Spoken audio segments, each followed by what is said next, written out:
भोंदू राजेंद्र गडगेचा दरबार सील आपल्या दैवी शक्ती मंत्रातंत्राचा बाप आहे भोंदू गडगेचा दावा।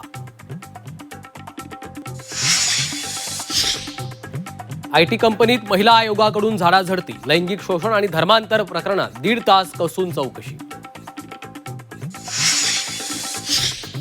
परतवाडा लैंगिक अत्याचार प्रकरणातील आरोपींच्या मोबाईलमधला डेटा रिकव्हर करण्यात यश।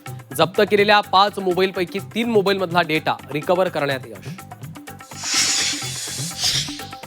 यवतमाळमध्ये मुलींची विक्री करून धर्मांतर, भाजप जिल्हाध्यक्ष प्रफुल्ल चव्हाण यांचा गंभीर आरोप। पोलिसांनी चौकशी न करता आरोपीला सोडल्याचाही दावा। यवतमाळ मुली विक्री आणि धर्मांतर प्रकरणी बुलडोझर कारवाई। आरोपी मझहर कुरेशीच्या घरावर नगर परिषदेनं फिरवला जेसीबी। महिला आरक्षण विधेयक नामंजूर झाल्यानं महायुती आक्रमक। उद्या मुख्यमंत्री फडणवीसांसह महायुतीच्या नेत्यांची पत्रकार परिषद।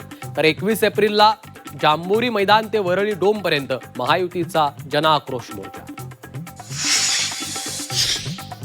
रायगडच्या पालकमंत्रीपदावर एकनाथ शिंदेंचं मौन। पालकमंत्रीपद लवकरच मिळणार, शिंदेंची थोडक्यात प्रतिक्रिया। शिंदे साहेबांना विसरले ते घसरले, भरत गोगावले यांचं विधान। 2022 साली ज्यांनी साथ दिली त्यांना फळ मिळालं, आमदार तुकाराम काते यांना उद्देशून गोगावले यांचं वक्तव्य। सांगलीत वादळी वाऱ्यासह पाऊस। मिरज, कवठे महाकाळ, तासगावमध्ये गारांसह पावसाची हजेरी। नागरिकांना उकाड्यापासून दिलासा।